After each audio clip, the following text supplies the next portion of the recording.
இன்னைக்கு நம்ம சனாதனி சமையல்ல மொறுன்னு தோசை பண்றதுக்கு ஐடிசி ஹோட்டல் செஃப் சொன்ன தோசை மாவு ரகசியத்தை உங்களோட ஷேர் பண்ணிக்க போறேன்.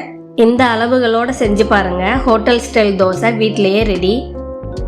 தோசை மாவு அரைக்கிறதுக்கு நான் 300 கிராம் அளவுக்கு இட்லி அரிசி எடுத்திருக்கேன். நீங்க டம்ளர் அளவுன்னு எடுத்தீங்கன்னா 1 டம்ளர் எடுத்துக்கோங்க.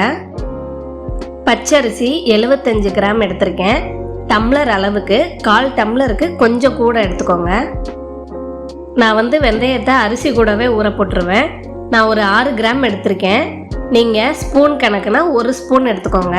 இந்த அளவு எல்லாத்துக்கும் சேர்த்து அரிசியை இப்போ நல்லா அலசி எடுத்துடலாம். நான் அரிசியை நல்லா அலசி எடுத்து வச்சுருக்கேன். தண்ணி சேர்த்து ஒரு 4லேருந்து 5 மணி நேரத்துக்கு ஊற வச்சுருங்க. அடுத்து உளுந்த ஊற போட்டுடலாம். அதுக்கு உளுந்து நான் 90 கிராம் எடுத்திருக்கேன். நீங்கள் எடுக்கிற டம்ளர் கணக்குக்கு எடுத்தீங்கன்னா 1/4 டம்ளருக்கு கொஞ்சம் அதிகமாக எடுத்துக்கோங்க. அதையும் நல்லா கழுவி எடுத்துகிட்டு வந்துட்டேன். இப்போ ஊற போட்டுடலாம். உளுந்தும் ஒரு 4லேருந்து 5 மணி நேரத்துக்கு ஊற போட்டுருங்க. ரெண்டையுமே நல்லா ஒரு 5 மணி நேரத்துக்கிட்ட நான் ஊற போட்டு வச்சுட்டேன். நல்லா ஊறி வந்துருச்சு பாருங்கள், இந்த அளவுக்கு ஊறி வரணும்.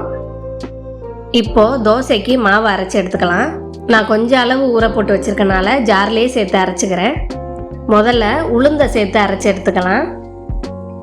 ஊற வச்ச தண்ணியை கொஞ்சமாக சேர்த்து அப்படியே அரைச்சி எடுத்துக்கோங்க. உளுந்து ரொம்ப தண்ணியாகவும் அரைச்சிடாதீங்க, ரொம்ப கெட்டியாகவும் அரைச்சிட வேணாம். ஓரளவு கெட்டியாக இருக்கட்டும். அதை ஒரு பாத்திரத்தில் மாற்றிட்டு அதே ஜாரில் ஊற வச்ச அரிசியை இப்போ சேர்த்துக்கலாம். அரிசி ஊற வச்ச தண்ணி அப்படியே கொஞ்சமாக சேர்த்து இப்போ இதையும் நம்ம அரைச்சி எடுத்துகிட்டு வந்துடலாம். அரிசி ரொம்ப நைஸாக அரைச்சிடக்கூடாது. ஓரளவு சின்ன சின்னதாக குருணை தட்டுப்படுற அளவுக்கு அரைச்சி எடுத்துக்கணும். ரொம்பவும் தண்ணியாகவும் அரைச்சிடாதீங்க.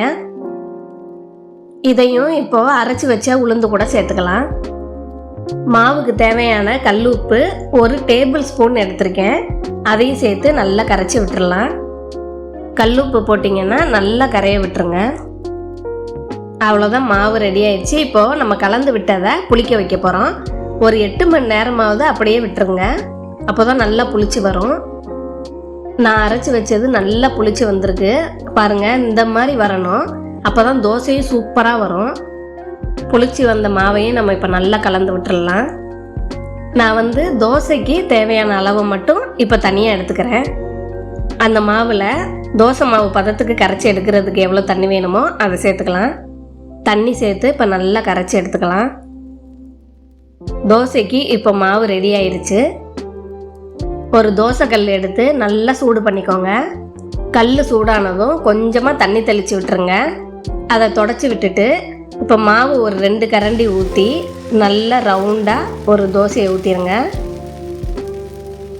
தோசை மேலே நெய் இல்லைன்னா எண்ணெயை நல்லா தெளித்து விடுங்க. நெய் தெளிச்சிங்கன்னா நல்லா கிறிஸ்பியாக இருக்கும். தோசை கலரு எப்படி மாறிட்டே வருதுன்னு மட்டும் பாருங்கள். இது எனக்கு செஃப் சொன்ன ரகசியம்.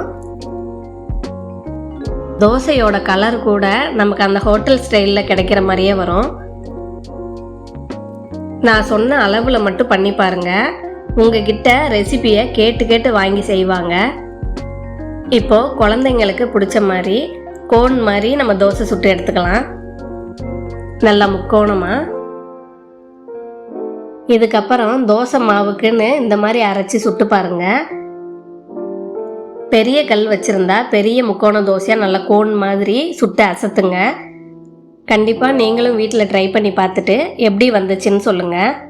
நெக்ஸ்ட் வீடியோவில் பார்க்கலாம். தேங்க்ஸ் ஃபார் வாட்சிங்.